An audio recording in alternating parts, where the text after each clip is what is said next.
Muy buenas tardes amigos, le habla Jesús Castro en su programa Un Encuentro con la Verdad. A todos los amigos de Instagram, de YouTube y Facebook y todos los que quieran pueden darse en cuenta, Un Encuentro con la Verdad se trata de estudiando el cristianismo y las sectas falsas. Yo voy a pegar un pequeño repaso para los que están en Instagram y YouTube.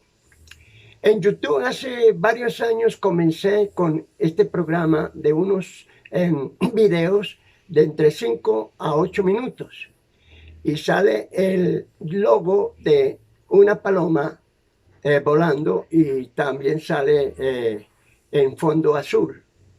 Y en este caso, un encuentro con la verdad sale el logo lo mismo con una paloma volando, el fondo azul y también dos textos bíblicos que dice, y conoceréis la verdad y la verdad os hará libres. Para seguir una secuencia, comencé hablando que este mundo no se hizo solo, el universo no se hizo solo y hay leyes que lo rigen. La ley de la relatividad, la ley de la gravedad y hay varias leyes que rigen esta madre naturaleza, pero dentro de lo natural desde el tiempo antiquísimo hasta el tiempo presente, mirando los dioses de los griegos, mirando en el pueblo de los egipcios, mirando en todos los tiempos, aún en el tiempo de la conquista acá, que los indígenas adoraban el sol, la luna, las estrellas. En otras palabras, hay una ley de la religiosidad. A nivel mundial, todos los seres creen en algo o en alguien. Y ese alguien es el que creó el universo. Y entonces funciona el universo perfectamente. Entonces, como se trata del aspecto de la religiosidad, pues entonces hay algunas religiones bastante fuertes en este mundo. Están los mahometanos. En el, en el Asia, en el terreno de los chinos, creen en el Buda.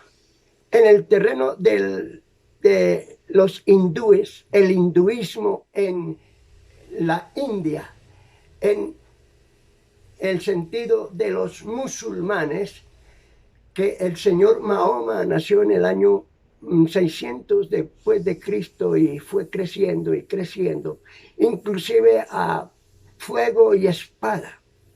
Entonces tiene un libro que se llama el Corán. Y sobre ese libro basa sus creencias los señores musulmanes, pero también los judíos, que narra sobre Moisés, que escribió el Pentateuco, sobre la creación del universo, la creación de la tierra, y entonces ahí se comienza a formar la religión que el hombre conversa con Dios, Adán y Eva. ¿Y cómo fue creado Adán y Eva? Entonces dicen, Dios no es bueno que el hombre esté solo, hagámosle ayuda idónea. Y entonces le creó a Eva de las costillas de Adán. De ahí nace Caín y Abel. Dice en Génesis capítulo 4, versículo 1, y conoció Adán a su mujer y le dio un hijo y llamó su nombre Caín. Y vuelve y juega y dice, conoció otra vez Adán a su mujer Eva y le dio otro hijo y le llamó su nombre Abel. En este caso, la Biblia dice que Adán vivió 930 años y tuvieron hijos e hijas. Y Caín mató a Abel. Y entonces comienza a formarse lo que dijo Dios. Y dice, creceos y multiplicaos y henchid la tierra. Entonces el hombre domina a las bestias del campo, domina a las bestias, y entonces sí hemos visto cómo el hombre ha amansado los animales, y todo el resto, pues, cómo es que el hombre se ha enseñoreado sobre los animales y las fieras del campo. Bueno, como se trata de estudiar el origen de las religiones, entonces Dios saca a Abraham de Ur de los Caldeos y era un pueblo bastante idólatra, hacía figuras y sale de Ur de los Caldeos y se fue a la tierra que, según la promesa de Dios, fluye leche y miel. Así que tenemos la población de la tierra, donde entonces Abraham coge a su sobrino Lot y extermina un pueblo bastante dañado, corrompido, en este caso los sodomitas, que Dios destruye a Sodoma y Gomorra porque el hombre estaba con tendencias torcidas, porque Dios creó fue Adán y Eva, mujer y hombre los creó. Y según la ciencia, el hombre tiene XY y la mujer tiene XX. Entonces, toda la información de las células que el cuerpo humano tiene demuestra si va a ser hombre o va a demostrar si es mujer. Y eso va a medida que se va formando la criatura. Le nacen sus ojitos, le nacen sus piernas, le nace todo este asunto. A las niñas se les forma su cuerpecito aún después de tener 12, 11, 12 años, 13 años, en que su cuerpo se madura y tiene entonces matriz, ovarios y todo el resto de elementos que sirven para procrear. Entonces, el hombre también tiene sus partes que maduran y entonces produce también el esperma, y al unir el esperma con el óvulo se forma un ser viviente. En la ciencia lo llama cigoto en los primeros 10 días, después lo llaman feto y por último le llaman una criatura.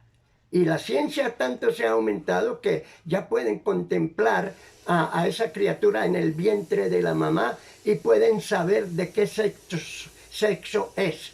Entonces sabe si es varón o sabe si es hembra. Entonces, ¿de dónde sale el homosexual? Pues que tiene también todos los elementos para ser hombre. Y al hombre le nace barba en la cara, bigote, le nace también, entonces todos los elementos se le van formando. Así que el sexo, el tercer sexo que llaman de ser homosexual, es un aspecto que se le ha, ya lo llaman las personas, un cortocircuito en la mente de esa persona. Vamos a poner ejemplos de que a la señora quería tener una niña y le nació fue un niño, y entonces comienza a disfrazarlo de mujercita y le pone juguetes y todo lo que tiene que ver con la mujercita. Desde muy pequeñito lo comienza a afectar psicológicamente. Para la maldad de los hombres también existe que muchos de esos niños son violados desde muy pequeña edad, y entonces también por esa razón sufren un cortocircuito en su mente y entonces se van formando con efectos secundarios o psicológicos, por lo cual se forman los homosexuales. Pasa lo mismo con las damas que sufren traumas psicológicos y entonces los llaman, las mujeres vienen siendo lesbianas. Entonces, sobre este asuntico no es la culpa de Dios, porque Dios los hizo varón y hembra.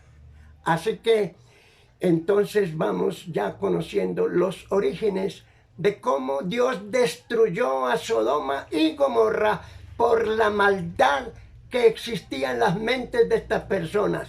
En el caso de Lot, llegaron a destruir y Abraham clamaba para que ese pueblo no fuese destruido. Si hay 50 justos, no lo destruirá, no. Si hay 40, no. Si hay 30 o 20, no. Por causa de esos justos no iba a ser destruido Sodoma y Gomorra. Pero no había ni 2 o 3, 5 justos, y por eso fue destruido Sodoma y Gomorra. Y a Lot le tocó salir corriendo de Sodoma y Gomorra. Y cuando llegaron los maldadosos y los ángeles a destruirlo, la gente le decía a Lot: dame los varones y no hacemos daño. Le dice Lot: les entrego a mis hijas, y entonces a estos varones no los toquéis porque son varones de Dios. Pero tampoco quisieron.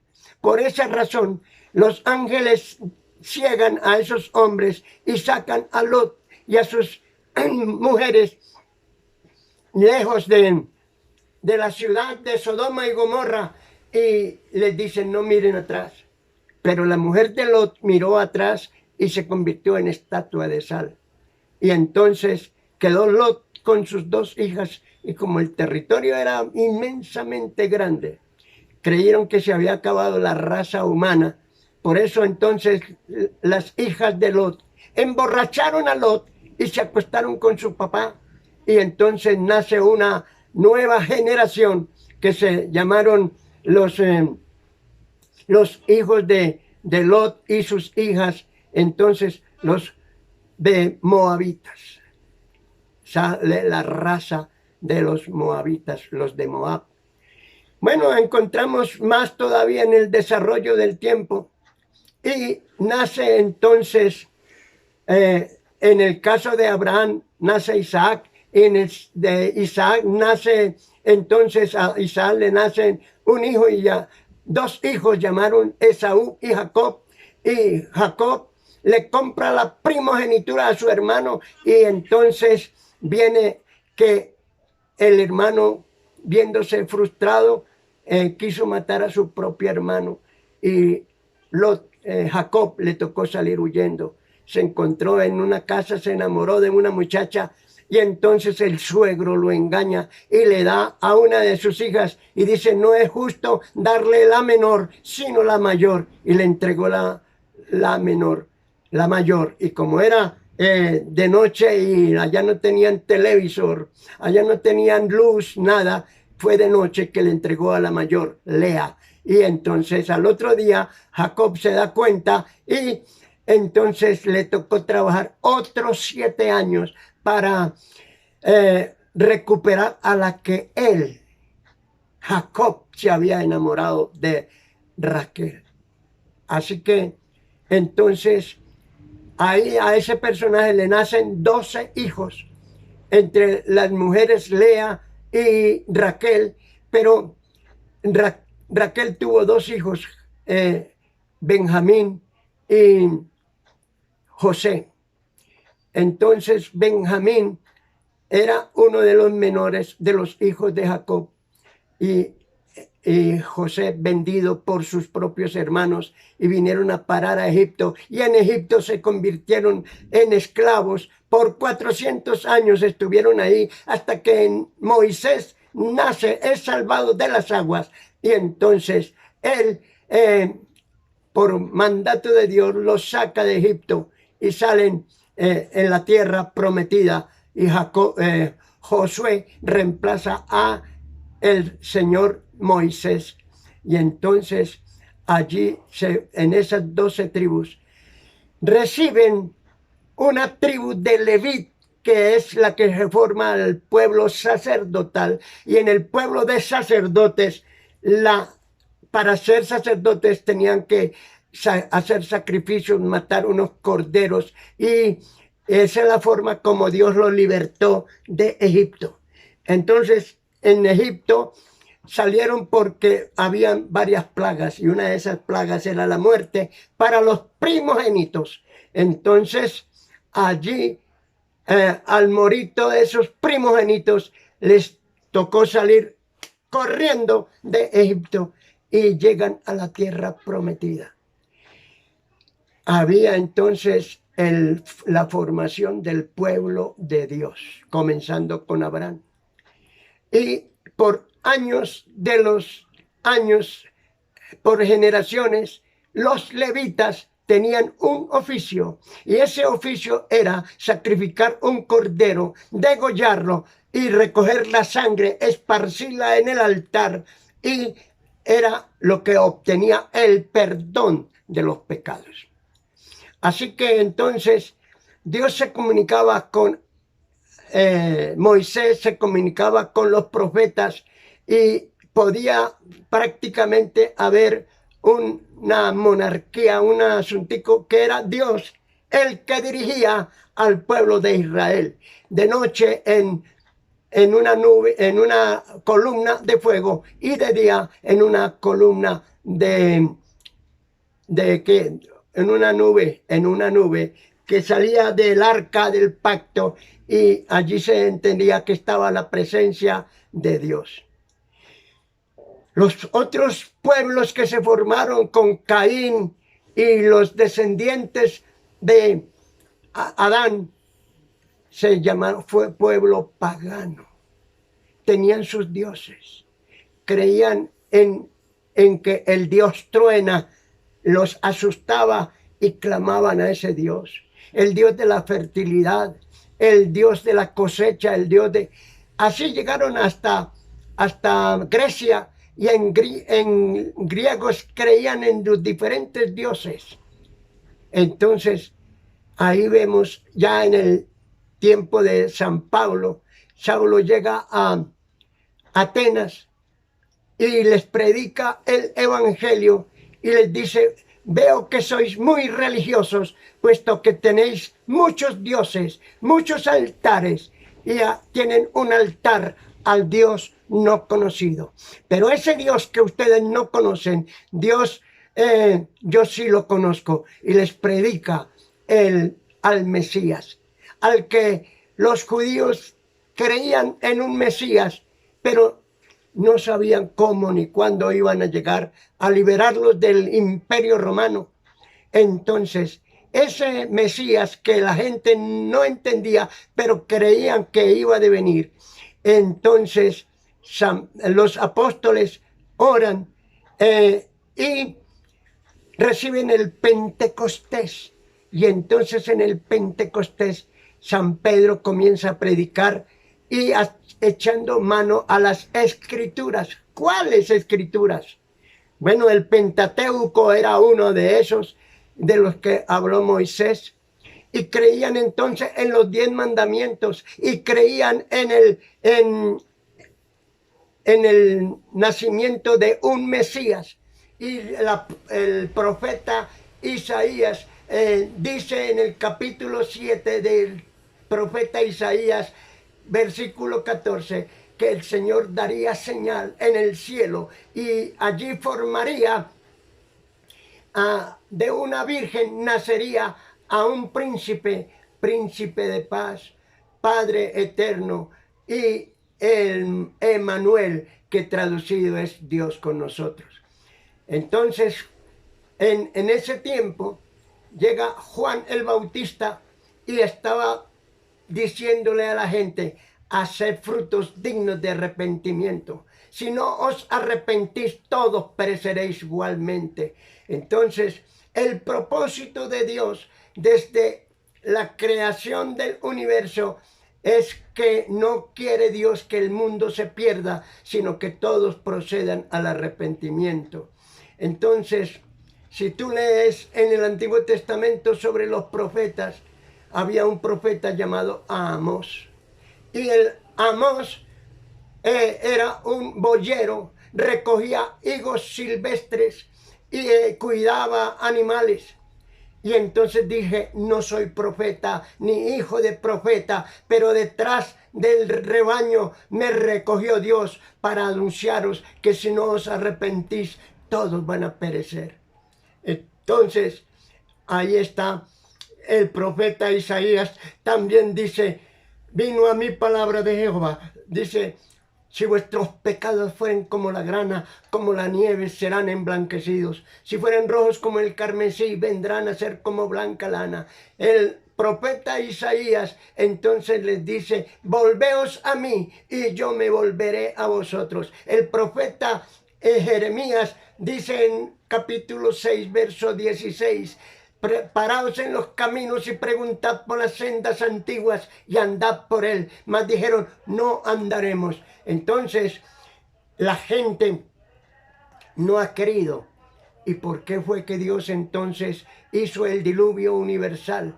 Y tuvo un predicador por más de 120 años predicándole a la gente el arrepentimiento, que si no se arrepentían, Dios iba a enviar un diluvio. Y entonces los únicos que se iban a salvar eran los que creían en el mensaje de el Señor Noé.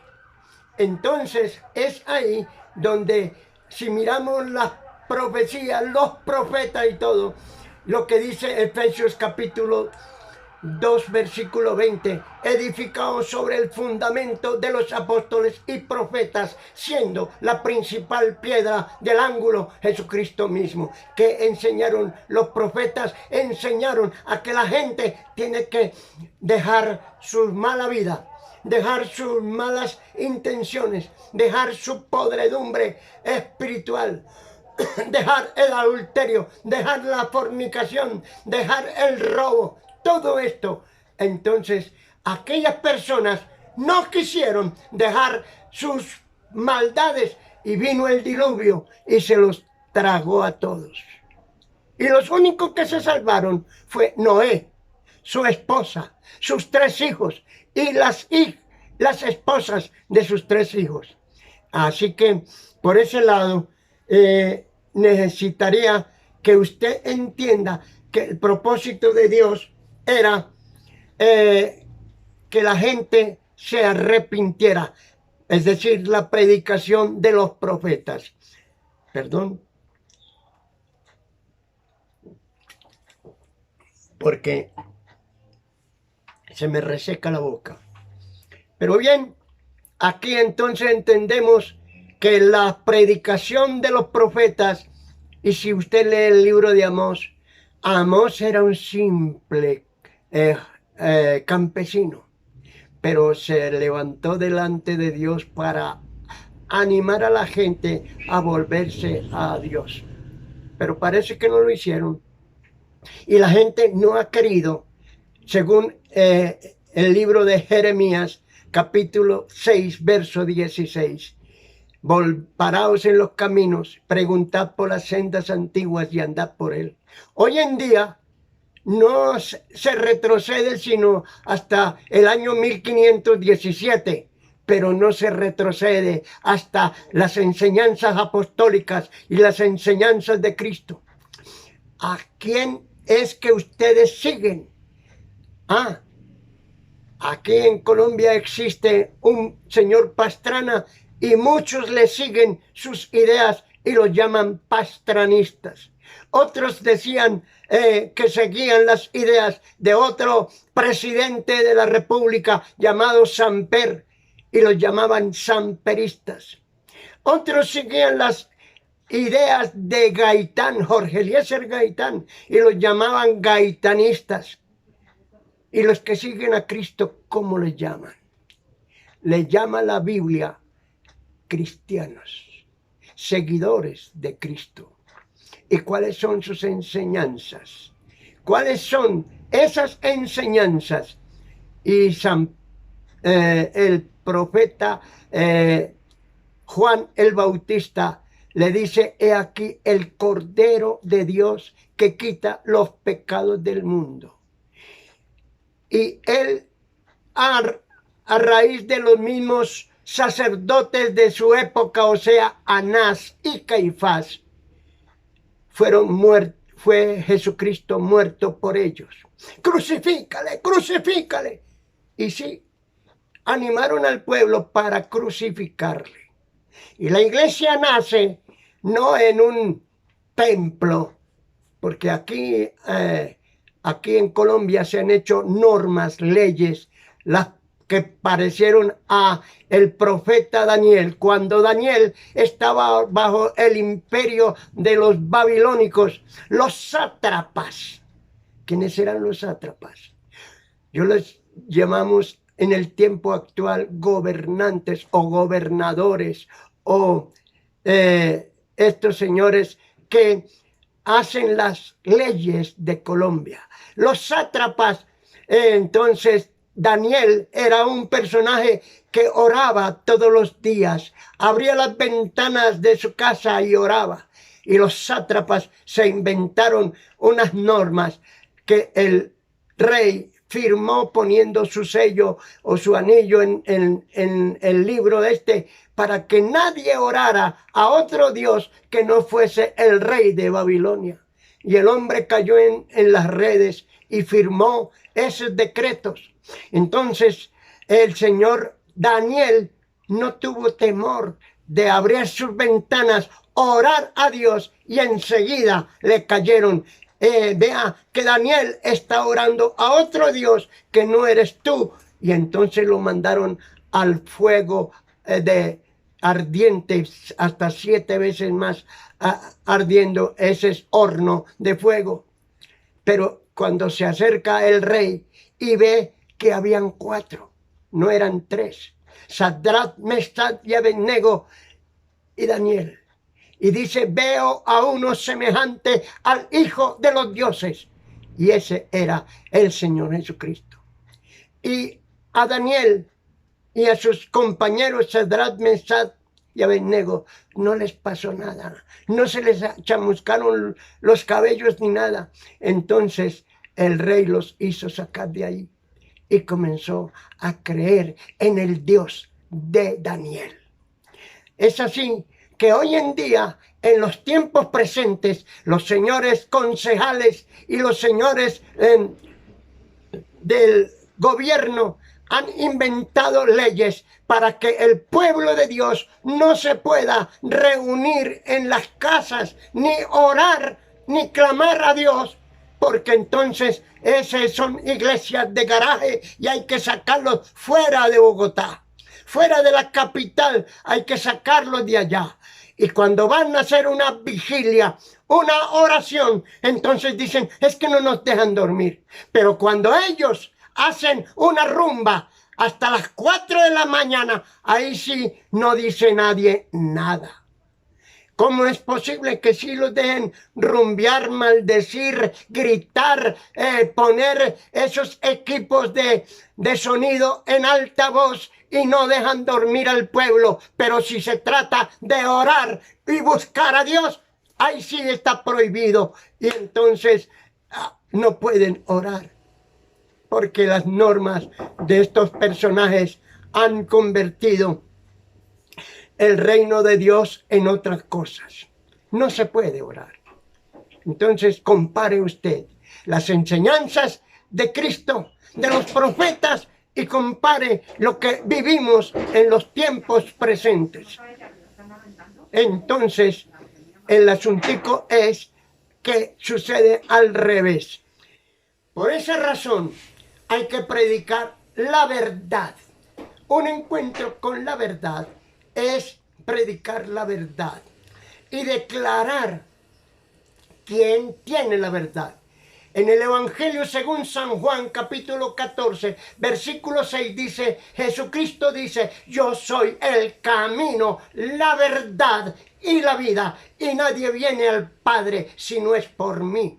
Así que nadie puede decir que hay otro personaje para llegar al cielo. El purgatorio es algo que se inventaron para impedir que la gente vaya al cielo por medio de Cristo, si no es por medio de salve, miserere, recordelis, es por rezos y también por el asunto del purgatorio, que es el purgatorio el que purifica las personas.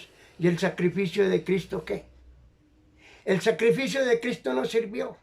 Por esa razón, analice bien la enseñanza de Cristo y analice las enseñanzas de una religión. Entonces Jesucristo le dijo a un malhechor, que le dijo: Señor, acuérdate de mí cuando estés en tu reino. Y Jesucristo le dijo: hoy estarás conmigo en el paraíso. O sea que no lo mandó a chamuscar. O sea que no lo mandó a purgar sus pecados. Porque ese delincuente dice al otro amigo que estaba juntamente con él en la cruz: ni tú reconoces a Dios. En ningún mal hecho, mas nosotros estamos pagando lo que merecen nuestros hechos. Y dice que volviéndose a Cristo, le dice: Señor, acuérdate de mí cuando estés en tu reino. Cristo le responde: hoy estarás conmigo en el paraíso. Entonces, una cosa enseña la religión, otra cosa enseña Cristo. Aquí se trata de decir la verdad. Y podemos seguir avanzando. Entonces, en las enseñanzas de Cristo, comienza el Señor a hablar y a decirle a la gente que el que te pegue en una mejilla, ponga la otra. Y dice: el que te obliga a cargar una milla, ve con él 2. Y entonces también dice que él vino, según San Lucas capítulo 4 versículo 16, dice: el Espíritu Santo está sobre mí por cuanto me ha enviado a predicar el año agradable al Señor, a dar libertad a los cautivos, a sanar los enfermos, a proteger a los pobres. Así que si usted lee ese capítulo, encuentra que es predicar, predicar. En el día del Pentecostés, los apóstoles recibieron el poder del Espíritu Santo.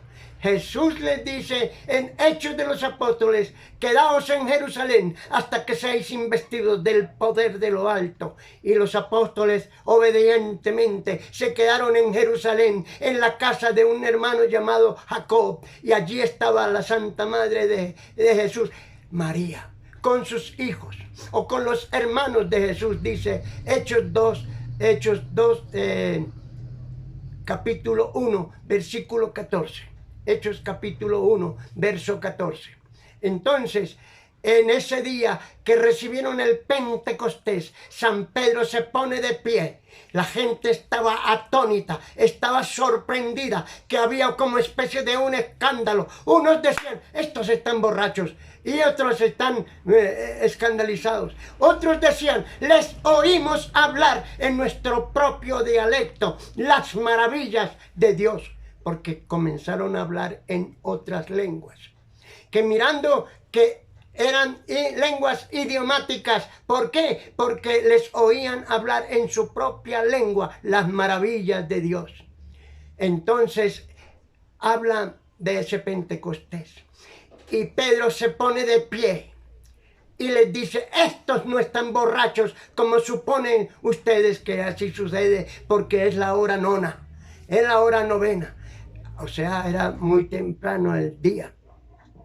Entonces, esto es lo que fue dicho por el profeta Joel, que el Señor derramaría su espíritu sobre toda carne. Y entonces habían gente de todas partes. Si lees bien la Biblia, dice: habían gente de todas partes. Y entonces les oían hablar las maravillas de Dios.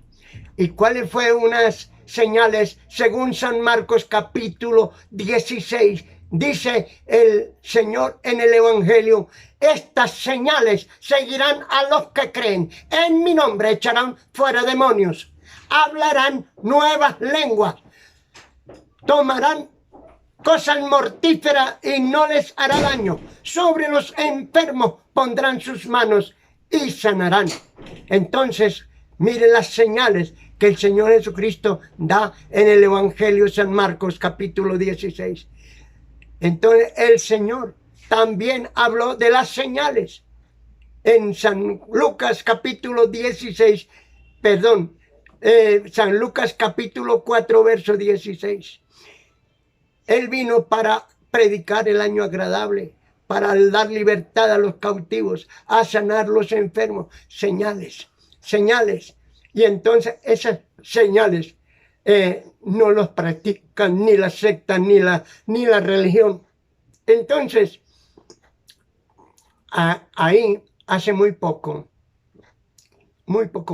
un solo sacerdote, inclusive mechudo, hacía misas de sanidad, pero ya no se ha vuelto a mencionar. Será porque quedó en ridículo. Le pasó lo que unos personajes en los Hechos de los Apóstoles decían, que se pusieron a predicar y a buscar sanidad para unos endemoniados, uno que tenía espíritus diabólicos.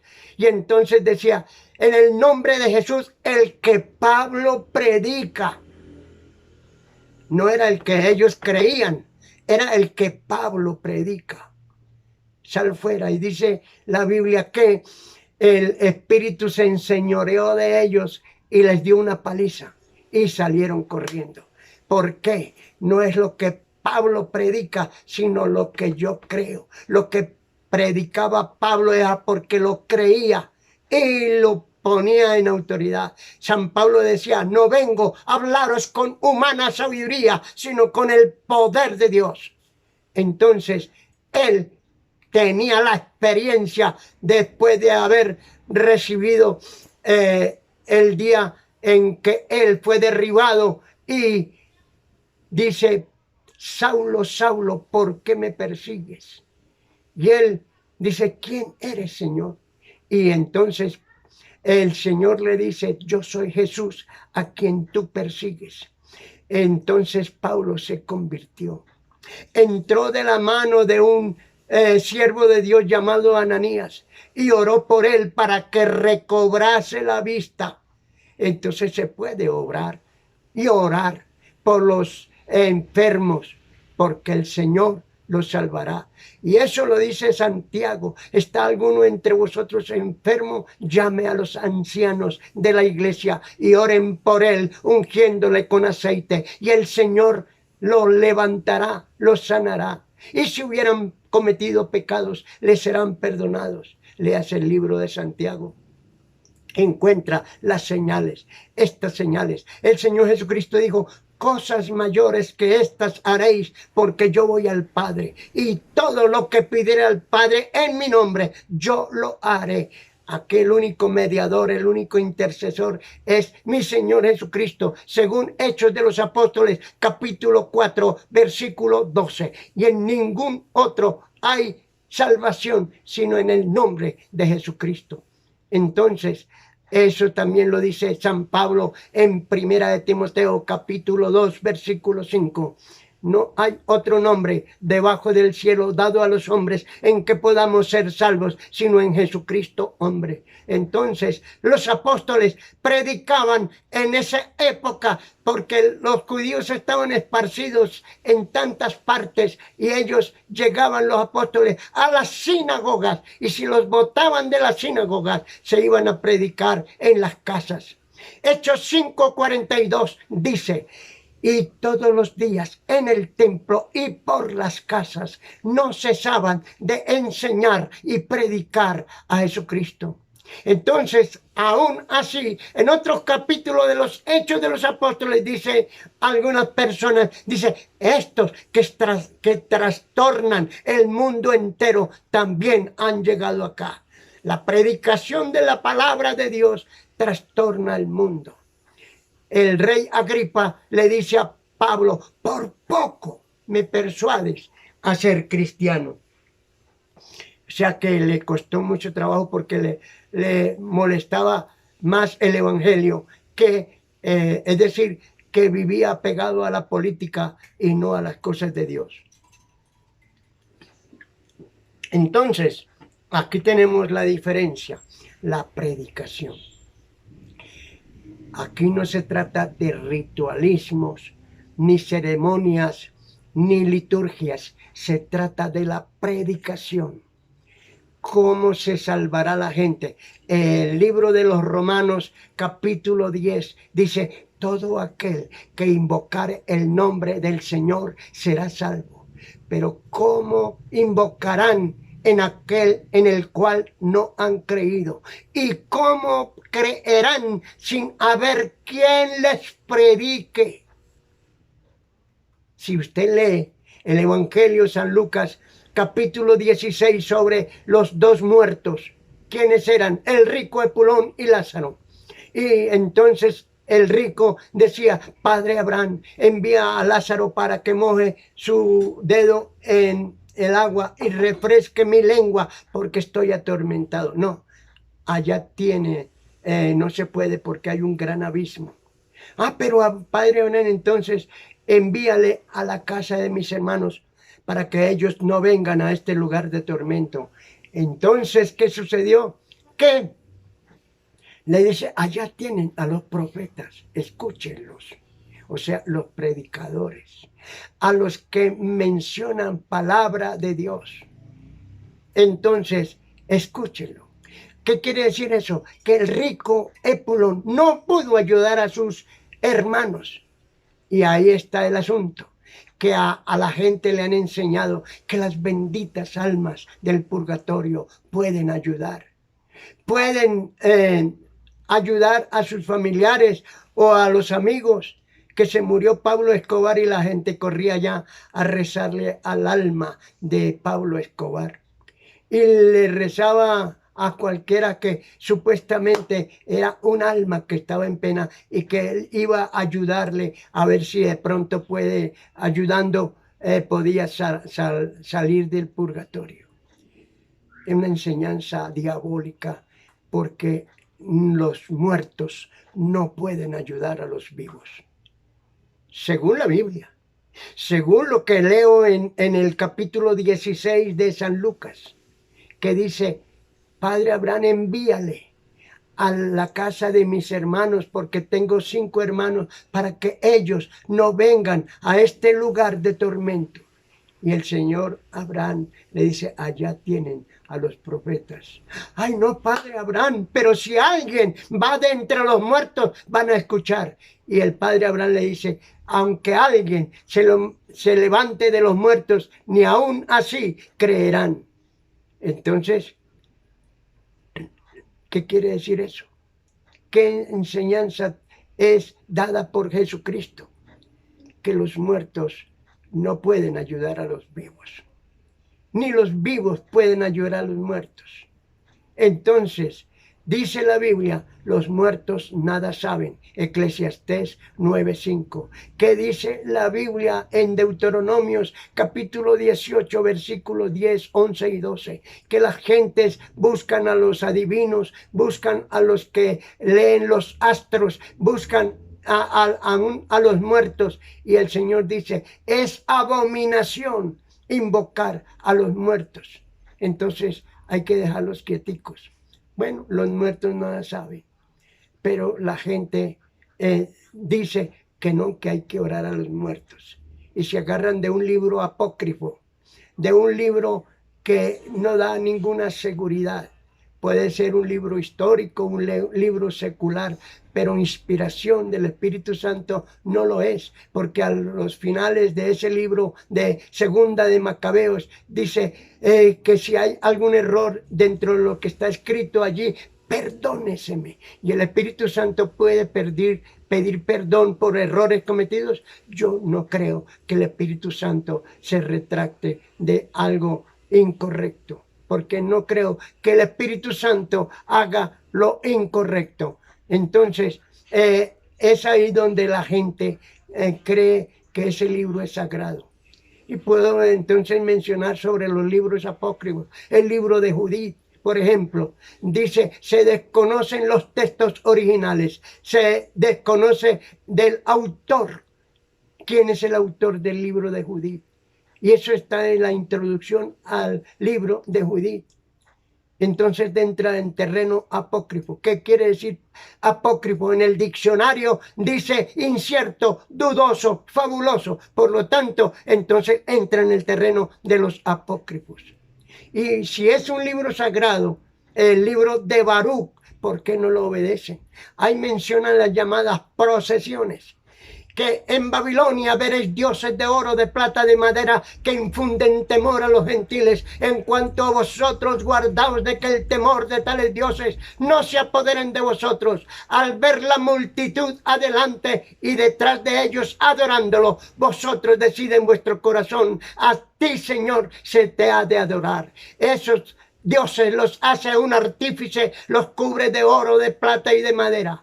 Pero son mentiras, porque no pueden evitar la herrumbre. Y aún acontece que los sacerdotes roban el oro y la plata para regalársela a las meretrices que moran bajo sus techos.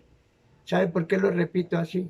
Es de memoria, porque lo he repetido más de unas cuantas veces, porque está en la Biblia católica, está en la Biblia Nácar y Colunga, está esos textos, como también está la encíclica del Papa Pío XII, que dice que hasta ahora la palabra de Dios había quedado en poder de los protestantes. España tenía, sí es verdad, una versión de la Vulgata, pero versión directa de las lenguas originales. Solo circulaba la judío protestante de Casidoro de Reina.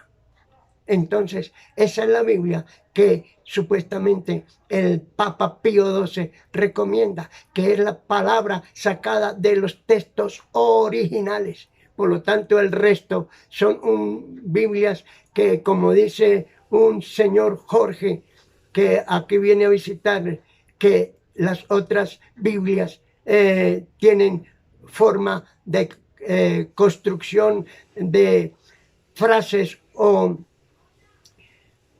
que están mal construidas y dejan confusión. Pero bueno, el caso es que la Biblia guadalupana, que la tengo, católica, la conseguí de México. Entonces la Biblia Bover Cantera, la Biblia Félix Torres Amat, la Biblia de Nácar y Colunga, las otras Biblias, muchas de ellas han sido traducidas de la Biblia de los originales, hebreo y griego y arameo. Entonces esa es la Biblia que yo tengo, y esa es la que yo la tengo hace más de 52 años, y es la que he estudiado, y es la que entonces predico al respecto. Entonces, por esa razón, conocimiento de esa palabra de Dios me da autoridad para decir lo que estoy diciendo. Gloria a Dios. Amigo, hace 8 días estaba predicando sobre la oración, y entonces en el celular se cambió y me salió un cuadrito más largo de por ahí 1 centímetro, 2 y medio centímetro de ancho, y decía finalizar, y se cortó la comunicación. Entonces no me tocó, como le he dicho más de una vez, que no sé mucho manejar estos aparatos, que la tecnología me ha ganado. Entonces me tocó apagar el celular, volverlo a prender, comenzar de nuevo y poderme organizar otra vez para continuar el mensaje de la oración. En Jeremías 33:3 dice: clama a mí y yo te responderé y te enseñaré cosas grandes y ocultas que tú no conoces. Entonces hay que clamar. ¿Y qué es clamar? ¿Con la boca cerrada? No. ¿Qué es clamar? Entonces hay que gritar.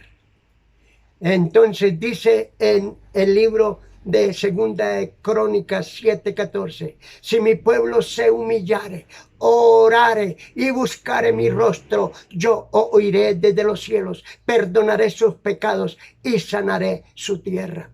¿Qué dice entonces los libros? Los profetas oraron, clamaron, y yo estaba hablando sobre el poder de la oración. Así que, mis estimados amigos, y deseando que ustedes puedan tener respuesta, estas señales llegarán a los que creen. Entonces tenemos que creer. Y el que se acerca a Dios, Dios es galardonador a los que le buscan. Entonces la fe hay que ponerla en acción, disparar al blanco. El blanco es mi Señor Jesucristo. Él es el mediador, Él es intercesor, Él es mi abogado, Él es mi sacerdote supremo según la Biblia. Así que dice la Biblia, si hubiéramos pecado, abogado tenemos con el Padre, a Jesucristo el justo. Entonces yo tengo mi abogado, yo tengo mi intercesor, yo tengo mi mediador, yo tengo mi sumo sacerdote que traspasó los cielos, según el libro de Hebreos capítulo 4 versículo 14. Tengo también que Él se presentó con una sola ofrenda, con un solo sacrificio. Así que lo que dice el diccionario, que es misa. Misa, el diccionario dice sacrificio incruento en el cual el sacerdote oficia bajo las especies de pan y vino. Son 50 misas, son 50 sacrificios. Sin embargo, la palabra de Dios, tanto en el capítulo 9 como en el 10, dice, con una sola ofrenda, con un solo sacrificio, hizo perfecto para siempre a los santificados, con una sola ofrenda. Y dice la Biblia en Hebreos capítulo 8, versículos 3 y 4, que para ser sacerdote se necesita tener un presente o sacrificio, de modo que si ¿quién es este? Mi Señor Jesucristo, que es el mismo de ayer, de hoy y por los siglos. Dice, si estuviese en la tierra, ni siquiera sería sacerdote. Lo repito una vez, dos veces, las veces que sea, porque hay quienes se han llamado sacerdotes del Dios Altísimo cuando están usurpando el sacerdocio perfecto de Cristo. Y si Cristo no puede ser sacerdote, mucho menos Luis Toro, mucho menos Rafael Díaz, mucho menos el resto de sacerdotes jesuitas, euditas, franciscanos, capuchinos, dominicanos. Esos no pueden ser sacerdotes del Dios Altísimo, puesto que no son de la tribu de Leví, tampoco son descendientes o haya dejado Melquisedec sucesores. ¿Sabe quién es mi sucesor? El Espíritu Santo. Con esto termino, o voy a terminar. El Espíritu Santo, dice Jesús en el Evangelio según San Juan, os conviene que yo me vaya, porque si me fuere, os lo enviaré. ¿A quién? Al Espíritu Santo, al Consolador. Él, dice la Biblia, Él hablará de lo mío, dice Jesucristo. Pero también dice la Biblia, el Espíritu Santo os guiará a toda verdad. Él sí es infalible. El Espíritu Santo es infalible, puesto que es Dios. Aleluya. Él es Dios y Él no se equivoca.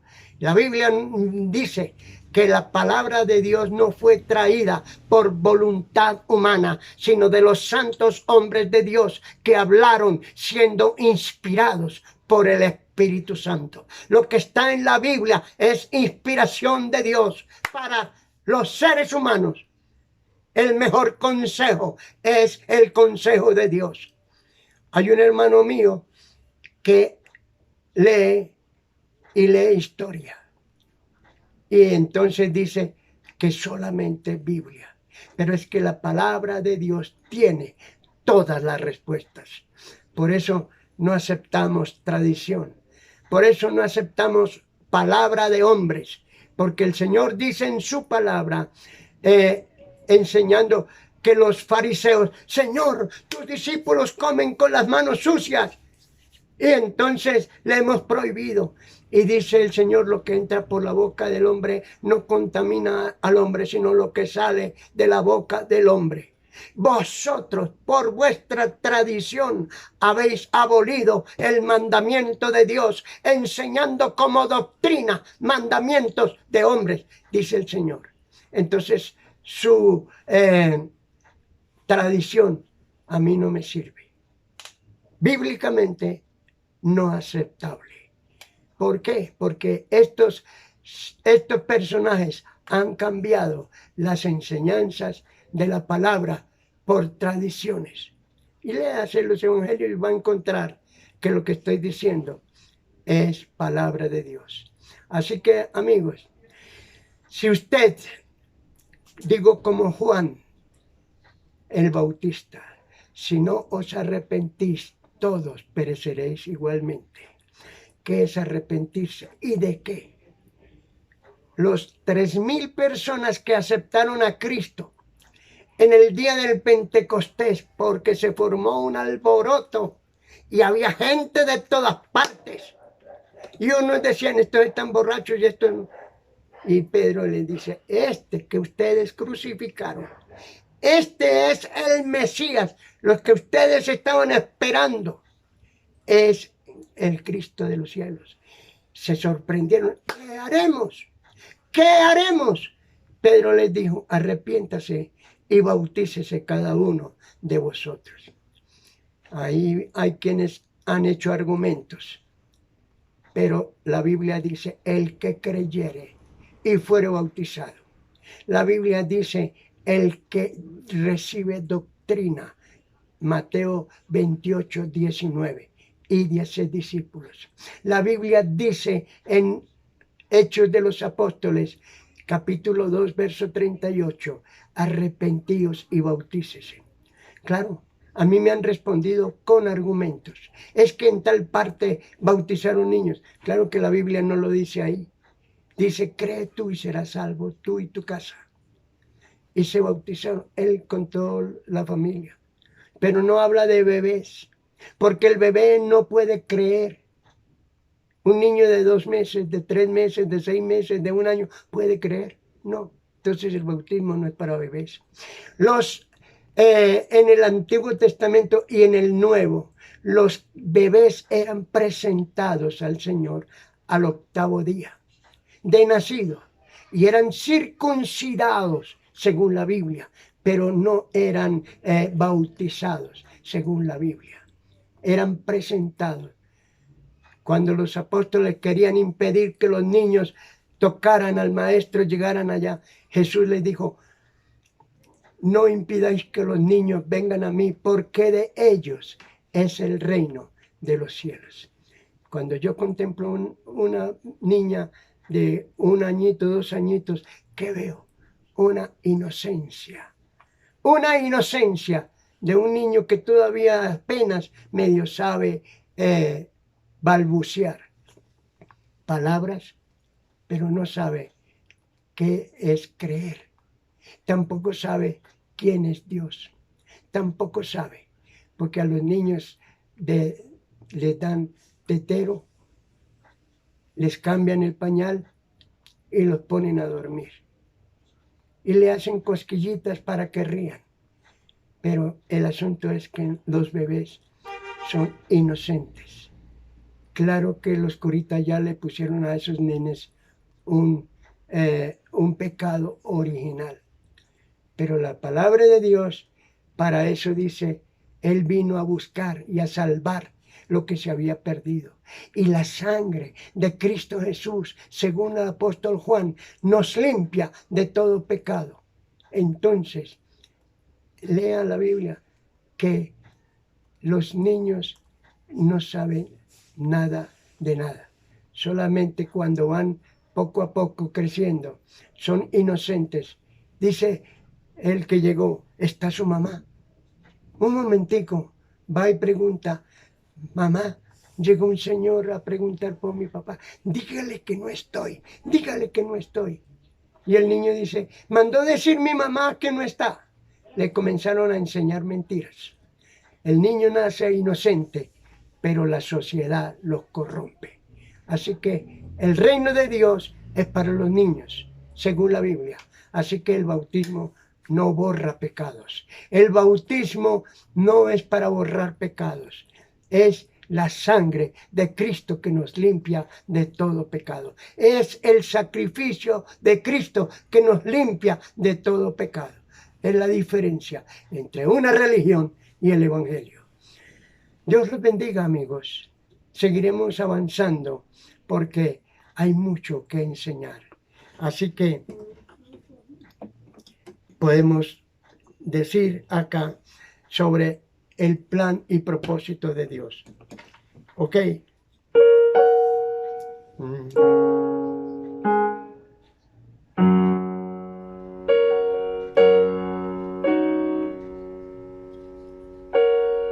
En esta reunión Cristo está, pues Él ha prometido estar.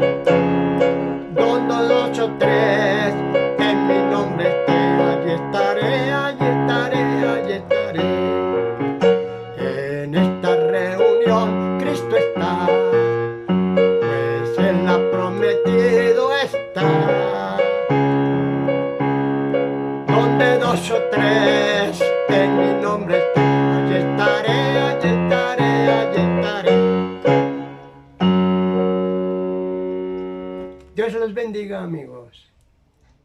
En esta reunión, Cristo está.